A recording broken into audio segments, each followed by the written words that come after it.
사단법인 포천 미래포럼은 지난 6월 26일 오후 4시 포천시립중앙도서관에서 포천의 군사시설과 지역사회 상생 방안은 무엇인가를 주제로 지역발전 세미나를 개최했습니다.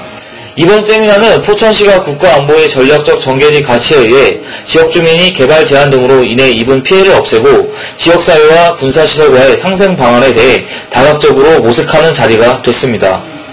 세미나 1부에서는 강문의 국방부 갈등관리위원회 위원장을 좌장으로 최용환 경기개발연구원 연구원의 승진 훈련장 및 영평사격장 주변 주민의 피해의식 조사, 허훈 교수의 포천 소재 군 사격장 및 훈련장의 영향과 합리적 해결 방안 발제가 있었고, 김종래 대진대 교수와 장인봉 신흥대 교수가 지정토론자로 참여했습니다.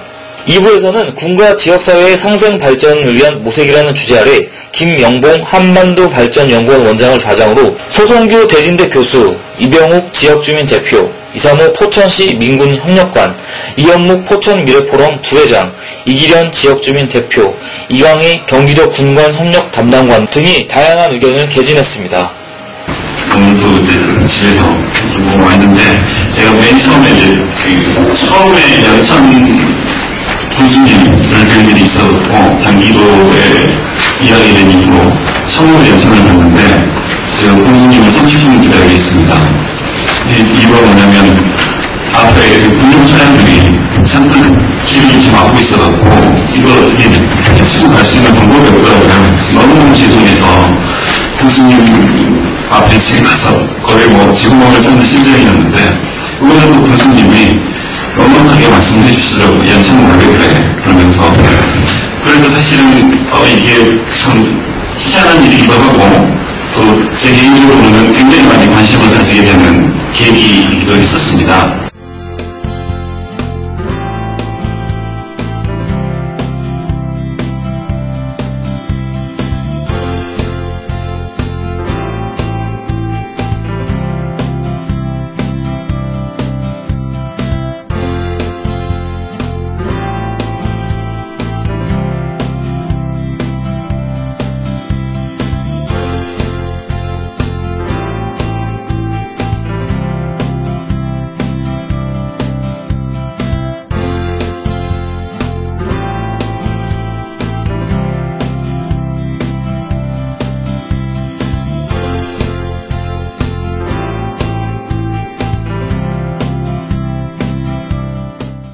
간단하게 얘기해서 포천 지역은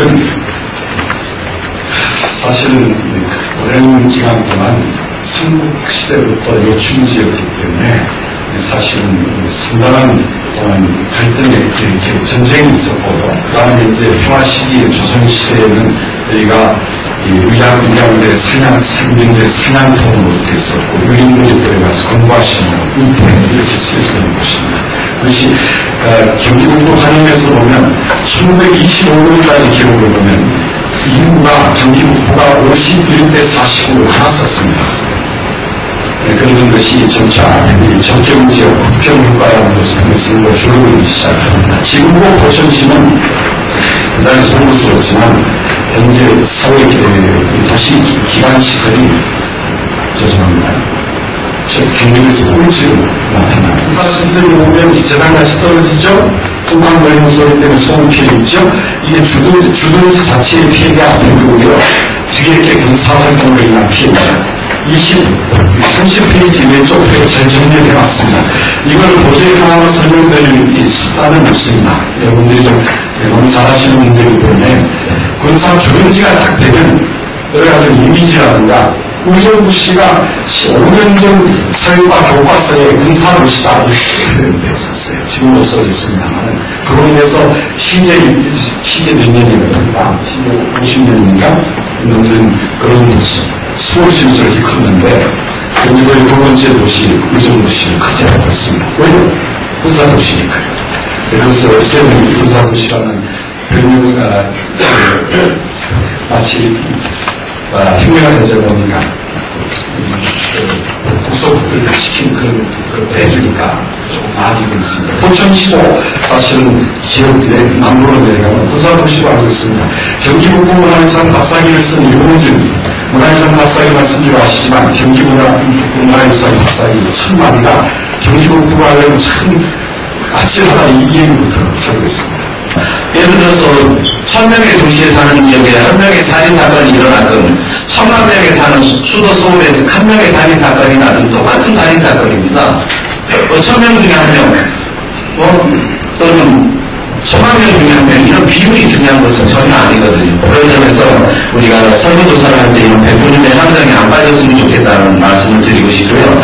또 하나, 우리가 주관적으로 아무리 주장을 해도 그것이 객관적으로 받아들여지지 않기 때문에 자료조사도 하고 설문조사도 하고 그럽니다. 그 부분에 대한 효용성이나 필요성을 저는 결국 간과하고 싶지는 않습니다. 최원 박사님이 말씀하신 것처럼 자료 수집이 필요하고 그런 자료가 누적되어 있다면 분명히 더 좋은 결과를 유도해낼 수도 있다고 생각이 됩니다. 그러나 그동안 많이 주장도 했고 자료조사, 연구조사 했고 제가 아는 한도에서 포천시만큼 이런 지역적 현안에 대해서 연구 많이 한 데는 거의 없다고 저는 생각을 합니다. 그런 것들은 이런 부분에 대해서 관심을 가지고 있는 허은길 교수를 비롯한 우리 소승구 교수님이나 이런 많은 분들이 연구를 해오셨고 또 그런 것들이 누적되어 있기 때문에 그렇습니다. 근데 이런 행정 채널을 통해서 즉 지방정부와 소통 채널을 만든다든지 중앙정부와의 협의체를 만든다든지 하는 것들이 생각 외의 효과가 저는 없다고 생각을 합니다. 그래서 그런 부분을 같이 가면서 즉 행정적인 채널도 문제 해결의 수단으로 계속 가면서 동시에 정치적인 채널을 저는 반드시 가지고 가야 된다고 생각을 합니다. 예를 들어서 방금 민주화운동과 같은 것들이 큰 지역에 큰 피해를 줬고 그 뒤에 많은 보상들이 그래도 잘 따라가는 이유는 정치적인 파워를 역시 가지고 있기 때문이라고 생각을 합니다. 그래서 본천 지역에서 다음 국회의원은 반드시 이런 문제를 해결할 수 있는 사람으로 뽑으셔야 되고 시장도 마찬가지고 도지사를 뽑을 때도 그걸 조건으로 내걸어야 된다고 저는 그런 생각을 해봅니다. 즉 정치적인 채널, 정치적인 파워가 이 문제에 더해지지 않으면 여전히 공영불과 반복만이 있을 거라고 저는 그렇게 생각을 합니다. 그런 점에서 우리가 두 가지 채널, 이런 연구 채널은 이미 많이 있으니까 그런 정치적 파워를 낼 수 있는 그런 좀 채널도 별도로 만들어서 투트랙으로 접근하는 것이 좋지 않나 그렇게 생각을 합니다.